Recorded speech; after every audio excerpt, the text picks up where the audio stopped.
Dans des temps très anciens, bien avant notre époque, le Bouddha renaquit sous de nombreuses formes, non seulement humaines, mais aussi animales. Un jour, il vint au monde sous l'apparence d'un cerf majestueux, au pelage doré brillant comme le soleil. Ce n'était pas un cerf ordinaire. Dans son cœur vivait une sagesse infinie et une compassion sans limite.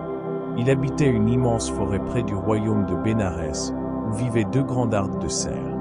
Chacune était dirigée par un chef. L'un d'eux était le cerf doré, connu sous le nom de Nanda. L'autre était un cerf puissant et courageux appelé Chanda.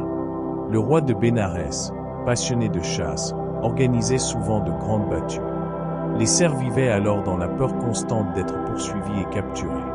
Fatigués de cette souffrance sans fin, les 2 chefs prirent une décision. Ils se présentèrent ensemble devant le roi pour lui proposer un accord. « Ô Majesté, dirent-ils, plutôt que d'assister à ces chasses cruelles où beaucoup meurent dans la terreur, nous vous proposons ceci. Chaque jour, un cerf viendra de lui-même se livrer à votre palais. Ainsi, vos repas seront assurés et nous éviterons des souffrances inutiles. » Le roi, étonné par la sagesse et le courage de ces animaux, accepta cet arrangement. Dès lors, chaque jour, un cerf se présentait, avec une dignité profonde, pour offrir sa vie. Mais un matin, le sort désigna une jeune biche qui portait en elle une nouvelle vie. Tremblante, elle alla trouver Nanda, le cerf doré, et lui dit d'une voix bouleversée: « Seigneur, je vous en supplie, permettez-moi de vivre encore. Mon petit n'est pas encore né. Il a besoin de moi. Laissez-moi élever mon enfant. Ensuite, je reviendrai moi-même, je vous le promets. » Le cerf doré plongea son regard tendre dans celui de la jeune mère. Il savait que l'accord devait être respecté, mais son cœur compatissant ne pouvait accepter cette injustice.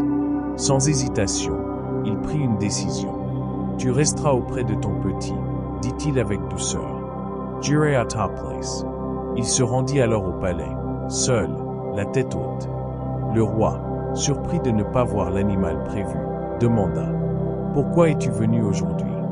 N'était-ce pas le tour d'un autre? » Avec une voix paisible, le cerf répondit: « Ô Majesté, aujourd'hui, la vie avait désigné une mère, porteuse d'un enfant. Son devoir n'est pas encore accompli. J'ai choisi de me présenter à sa place, car la compassion ne connaît pas de règles ni de contrats. » Le roi fut profondément touché par cet acte. Il sentit son cœur s'ouvrir, comme si un voile se levait. « Noble cerf, dit-il avec émotion, aujourd'hui j'apprends de toi une leçon que ni les livres, ni les sages n'auraient pu m'enseigner. Par ton exemple, je prends une décision. Plus aucun cerf ne sera chassé dans mon royaume. Mieux encore, plus aucun être vivant ne devra craindre l'homme. Dès ce jour, la chasse fut interdite. » Le roi transmit cet enseignement à tout son peuple.